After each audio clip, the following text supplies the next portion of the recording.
കേരള ഹൈക്കോടതിയിൽ അക്ഷയ കേസ് തള്ളി. പുതിയ സംരംഭകരുടെ നിയമതടസ്സം നീങ്ങിയോ? WPC 11070/2026 latest update. അക്ഷയ സംരംഭകരുടെ നിയമനവുമായി ബന്ധപ്പെട്ട് ഏറെ നാളായി ചർച്ചയായിരുന്ന ഒരു പ്രധാന കേസിൽ ഇപ്പോൾ നിർണായകമായ ഒരു നിയമവിവരം പുറത്തുവന്നിരിക്കുകയാണ്.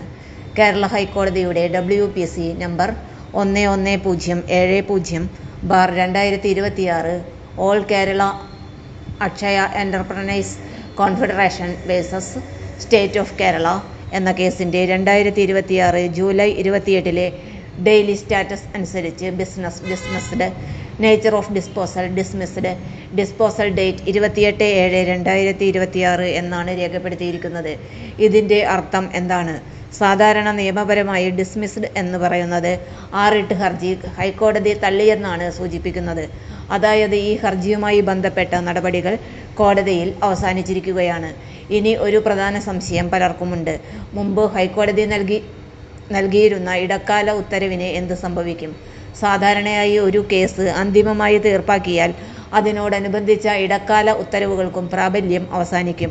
അതിനാൽ ഈ കേസിൽ ഉണ്ടായിരുന്ന ഇടക്കാല തടസ്സങ്ങൾ ഇനി തുടരില്ലെന്നാണ് നിയമപരമായ പൊതുസ്ഥിതി. അതേസമയം ഇവിടെ ഒരു കാര്യം പ്രത്യേകം ശ്രദ്ധിക്കണം. ഹൈക്കോടതിയുടെ ഡെയിലി സ്റ്റാറ്റസിൽ ഡിസ്മിസ്ഡ് എന്ന് മാത്രമാണ് കാണിക്കുന്നത്. എന്നാൽ കോടതി എന്ത് കാരണത്താലാണ് കേസ് തള്ളിയത്? ഹർജി പിൻവലിച്ചതിനാലാണോ അല്ലെങ്കിൽ വിഷയത്തിന്റെ ഗുണദോഷങ്ങൾ പരിശോധിച്ചാണോ തള്ളിയത്? സർക്കാരിന് പ്രത്യേക നിർദ്ദേശങ്ങൾ നൽകിയിട്ടുണ്ടോ?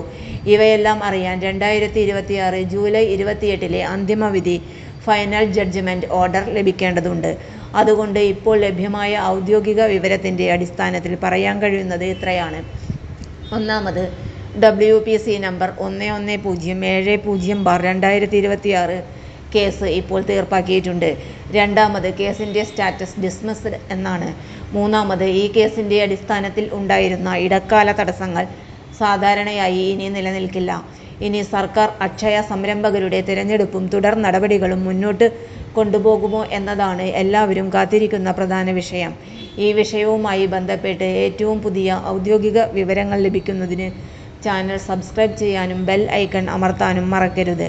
നിങ്ങളുടെ അഭിപ്രായം കമന്റ് ബോക്സിൽ രേഖപ്പെടുത്തൂ. നന്ദി. വീണ്ടും മറ്റൊരു പ്രധാന അപ്ഡേറ്റുമായി കാണാം.